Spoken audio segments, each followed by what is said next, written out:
উড়িষ্যার জগন্নাথ পুরী এটা শুধু মন্দির নয়, এটি একটি রহস্যের ভান্ডার। আজ আমি আপনাকে জানাবো এই মন্দিরের 7টি রহস্যের কথা, যেটা শুনে আপনি অবাক হবেন। প্রথম রহস্য, এই মন্দিরের উপরে যে পতাকা সেটা সবসময় হাওয়ার বিপরীত দিকে ওড়ে। বিজ্ঞান এটার কোনো প্রমাণ এখনো বের করতে পারেনি যে কেন ওড়ে, এটার রহস্য এখনো কেউ বলতে পারেনি। দ্বিতীয় রহস্য হলো, মন্দিরের চূড়ায় থাকা সুদর্শন চক্র আপনি যে দিক দিয়েই দেখবেন মনে হবে আপনার দিকেই তাকিয়ে আছে। তৃতীয় রহস্য হলো, লোককথা আছে যে এই মন্দিরের উপর দিয়ে কোনো প্লেন বা কোনো পাখি পর্যন্ত উড়তে দেখা যায় না। চতুর্থ রহস্য হলো, এই মন্দিরের ছায়া নাকি দিনের কোনো সময়ই দেখা যায় না। ভাবতে পারেন?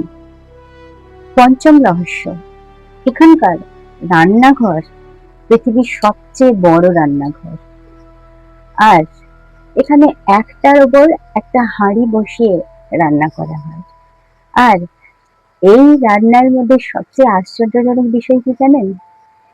সবচেয়ে উপরের যে হাঁড়িটা, সেই হাঁড়ির খাবারই সবচেয়ে আগে সেদ্ধ হয়, সবচেয়ে আগে সেই রান্নাটা হয়ে যায়। ষষ্ঠ রহস্য, এই মন্দিরের যে জগন্নাথের মূর্তি, জগন্নাথের বলদেব সুভদ্রা মাতার যে মূর্তি, সেটা কিন্তু পাথরের নয়, সেটা কাঠের তৈরি।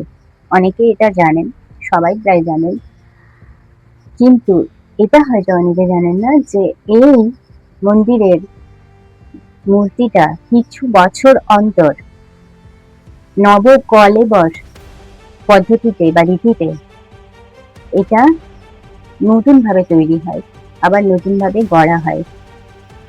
আর সপ্তম রহস্য, সবচেয়ে গুরুত্বপূর্ণ এবং সুন্দর রহস্য, এটা হলো, আপনি যখন মন্দিরের বাইরে থাকবেন, সমুদ্রের কাছাকাছি থাকবেন, তখনই, একমাত্র তখনই সমুদ্রের গর্জন শুনতে পাবেন। কিন্তু যখন আপনি মন্দিরের ভেতরে প্রবেশ করে যাবেন, তখন কিন্তু আর কোনো সমুদ্রের গর্জন শোনা যায় না। এটা একটা দারুণ বিষয়, তাই না? মন্দিরের বাইরে যেভাবে সমুদ্রের গর্জন শোনা যায়, সত্যি একদম মন্দিরের ভেতরে সমুদ্রের গর্জন শোনা যায় না। এই মন্দিরটি 4 ধামের এক ধাম।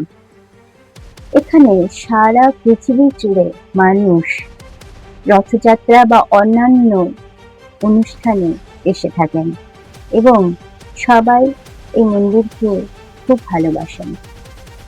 জগন্নাথ পুরী শুধু একটা জায়গা নয়, এটা বিশ্বাস, রহস্য আর ভক্তির একটা অপূর্ব মিলন। তো আজকের ভিডিওটা আপনাদের কেমন লাগলো অবশ্যই জানাবেন। ভালো লাগলে লাইক, কমেন্ট, শেয়ার করে পাশে থাকবেন। জয় জগন্নাথ।